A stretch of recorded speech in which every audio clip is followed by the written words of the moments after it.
সন্মানীয় শিক্ষাগুৰুসকল, এইমাত্ৰ সমগ্ৰ শিক্ষাৰ ফালৰ পৰা এটা গুৰুত্বপূৰ্ণ মেছেজ আহিছে, যিটো CRCC সকলে গ্ৰুপত জনাইছে যে গুণ উৎসৱ যে হৈছিলে সেইটোৰ এক্সটাৰ্নেল এভালুৱেটৰে স্কুল এভালুৱেশ্যনৰ ৰিপৰ্ট আৰু অবজাৰভেশ্যন ৰিপৰ্টটো ডাউনলোড কৰি থ'ব লাগে।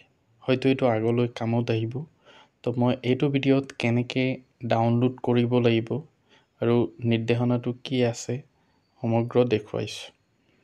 তো চাওক, ইয়াৰ নিৰ্দেশনা respective DMC sir madam nodal officers and programmer it is inform that school evaluation form submitted and marked by external evaluator and their observation report are made live in Gunotsav portal.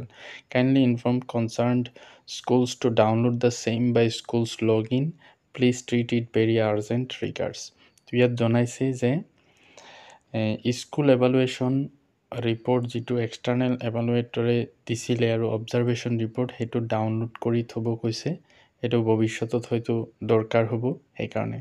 তো মই দেখুৱাই দিছোঁ, আপোনালোকে এই দুটা বস্তু কেনেকৈ download কৰিব, সম্পূৰ্ণ ভিডিঅ'টো শেষলৈকে চাব।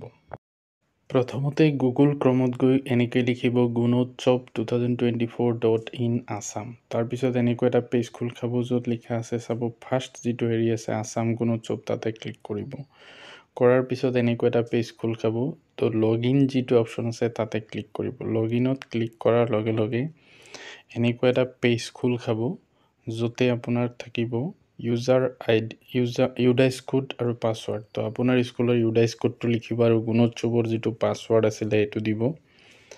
দি পেলাই তলত লগইন থাকিব, এইটো ক্লিক কৰিব। কৰাৰ পিছত এনেকুৱা এটা পেজ খোল খাব য'ত স্কুল ৰিপৰ্ট ক্লাছ 1 to 5 লৈকে আছে। তো সেইটো নহয়, আপোনালোকে কি কৰিব, সেই ওপৰত ছাইডত চুকত যে তিনিটা আছে তাতে ক্লিক কৰিব। যেতিয়া গ্ৰীণ মানে নীলা ৰং হৈ যাব তেতিয়া জানিব আপোনাৰ ক্লিকটো কামত আহিছে। তেতিয়া ইফালে আনিব স্ক্ৰল কৰি।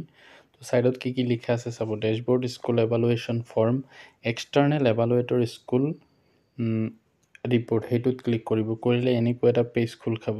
তো ইয়াতে আপোনালোকে কি কৰিব, এই ওপৰত ডাউনলোড অপশ্যন যে আছে তাতে ক্লিক কৰিব। কৰাৰ পিছতে কি হ'ব,